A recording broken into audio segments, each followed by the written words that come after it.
दोस्तों नमस्कार। मेरे इस कहानी के चैनल पर आपका स्वागत है।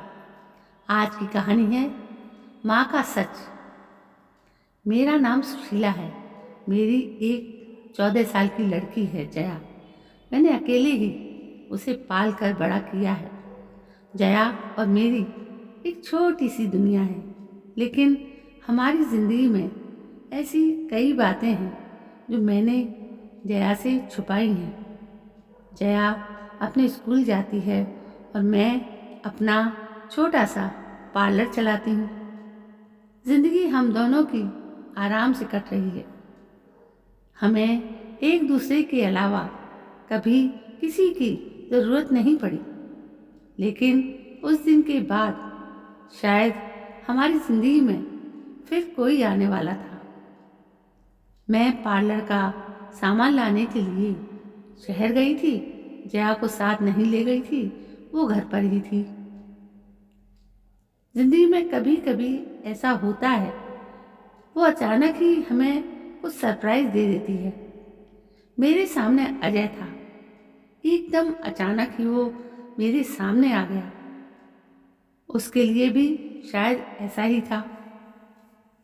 हम दोनों एक दूसरे को देखकर एकदम चुप हो गए। इतने सालों के बाद मिले, लेकिन बात करने को कुछ नहीं था।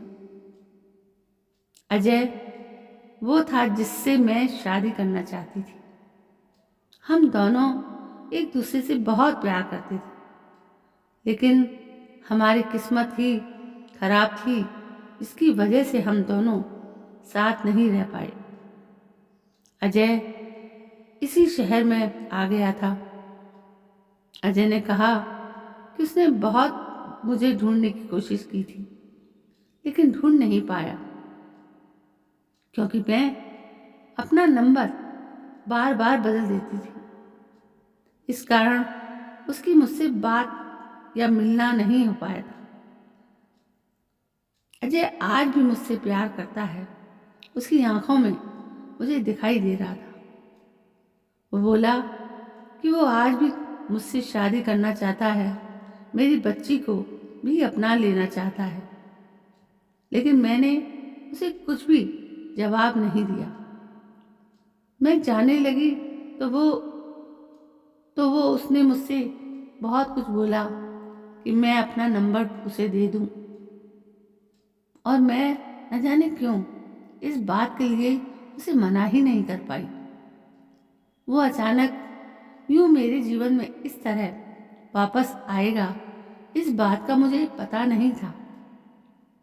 बस फिर हम लोगों का मिलना शुरू हो गया। इस तरह से मिलते और बातें करते वो मेरे घर भी आने लगा। मैंने सोचा था कि उसे घर नहीं लाऊंगी, क्योंकि घर में जया है। मैं नहीं चाहती थी कि जया उसे देखे। उसने कई बार मुझसे कहा भी कि वो हमारी ज़िंदगी का हिस्सा बनना चाहता है, लेकिन जया के लिए हर बार मैं उसे मना करती रही। फिर एक दिन वो हुआ जिसका मुझे डर था। अजय और मैं हमारे घर पर थे, और मैं भूल गई थी कि जया उस दिन हाफ टाइम में ही घर आने वाली है। अजय और मैं अपनी पुरानी बातों में खोई थी। मैं उसके कंधे पर सर रखे हुए थी। उसने मेरा हाथ पकड़ा हुआ था। हमें इस तरह से कमरे में जया ने देख लिया था। वो मम्मी कहती हुई अंदर आई और एकदम से चुप हो गई। उसके चेहरे का रंग ही बदल गया। अजय वहां से चला गया। मुझे पता था कि अब जया क्या सोच रही है। हमेशा खुश और मस्ती करने वाली मेरी बेटी आज अचानक चुप थी। मेरी हिम्मत भी नहीं हो रही थी कि उसको जाकर समझाऊं, उसे वो सब बताऊं जो आज तक मैंने उसे नहीं बताया है। मैंने शाम तक उसका इंतजार किया। जया बहुत ही अच्छी बच्ची है। उसने खुद आकर मुझसे बात की। उसने पूछा कि कौन थे। अगर आप मुझसे कुछ बात करना चाहती हैं तो वो कर सकती हैं। जया ने फिर मुझसे पूछा, आपने जो आज तक कहा वो मैंने माना है। मुझे लगा कि आप हमेशा मुझे सच बताती हैं और मुझसे कुछ छिपाती नहीं हैं। मैं चाहती हूँ कि आप मुझे इस बारे में भी बताएं। आप अपना फैसला ले सकती हैं। आप दूसरी शादी करना चाहती हैं तो कर सकती हैं। हमारी ये बात चल ही रही थी कि अजय फिर अचानक ही वहाँ आ गया था। उसे देखकर इस बार मैंने कहा कि तुम फिर क्यों आ गए। अजय ने कहा कि मैं नहीं चाहता कि मेरी गलती की वजह से तुम्हारी बच्ची तुम्हें गलत समझे, इसलिए आज मुझे मत रोक। आज एकदम सही समय है कि जया सब कुछ जान जाए। मैंने मना किया, कहा कि नहीं, लेकिन जया के कानों तक सच ये शब्द जा चुका था। मुझे पता था कि अब वो सच सुने बिना नहीं रह सकेगी। जया ने कहा, बताओ आप क्या बोलना चाहते हो। और फिर अजय ने जया को सच बता दिया। जया मेरी बेटी नहीं है, मेरे भाई की बेटी है। एक दुर्घटना में मेरे भाई और भाभी चल बसे। तब जया सिर्फ 9 महीने की थी। हमारे माँ बाप पहले ही चल बसे थे और वो दोनों भी मेरी सारी ज़मीन बेचकर उसे वहाँ से लेकर यहाँ दूसरे शहर आ गए थे। अजय ने कहा, ये तुम्हारी बुआ है और हम दोनों ही की शादी होने वाली है, लेकिन सिर्फ तुम्हारे लिए तुम्हारी बुआ ने शादी नहीं की कि तुम्हारा प्यार कोई बांट ना ले या तुम्हारा प्यार बांटने के लिए कोई आ ना जाए। इसने मुझसे शादी नहीं की। मैंने बहुत समझाया, लेकिन इसे तुम्हारे अलावा और कुछ दिखाई ही नहीं दे पा रहा था।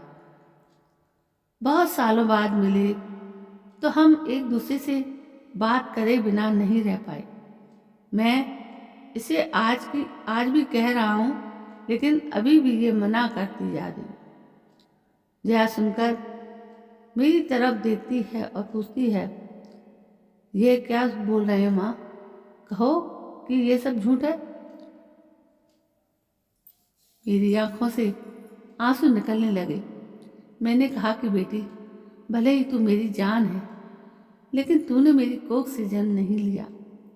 मैं चाहती थी कि तुझे ये बात बता दूं, लेकिन इस तरह से आज बताना पड़ेगा, ये मैंने नहीं सोचा था। जया ये सुनकर मेरी तरफ मुड़कर दौड़कर आती है और मुझसे लिपट गई। रोते हुए बोलने लगी, क्या बोलूं बुआ, माँ या भगवान? मैंने कहा, तू मेरी बेटी है और मैं तेरी माँ, बस यही सच है और यही रहेगा। और अब शादी भी होगी तो वो तेरी होगी, वो भी बड़ी धूमधाम से, जब तू चाहेगी। मेरे इस फैसले को अजय ने भी माना है। आखिर मैं ही अकेली नहीं थी जो बिना शादी के अपनी उम्र निकाल रही थी। अजय ने भी ऐसा ही किया था। जया ने फिर कई बार कहा कि आप लोग शादी कर लो, लेकिन मैंने कहा, अब तूने हमें मान लिया है और जान लिया है। हम दोनों की तपस्या सफल हो गई और हमें कुछ नहीं चाहिए। हम जैसे थे वैसे ही रहेंगे, शादी नहीं करेंगे। बस हम मिलकर तुम्हारी देखभाल करेंगे। तो दोस्तों, ये थी एक दिल को छूने वाली छोटी सी कहानी, जिसमें हजारों सार तत्व छुपे हुए हैं। दोस्तों, कहानी आपको कैसी लगी? यदि कहानी अच्छी लगी हो तो प्लीज़ मेरे चैनल को सब्सक्राइब करें, लाइक करें, शेयर करें और कमेंट भी करें। कल मैं फिर हाजिर होती हूँ एक नई कहानी के साथ। तब तक के लिए जय हिंद, वंदे मातरम।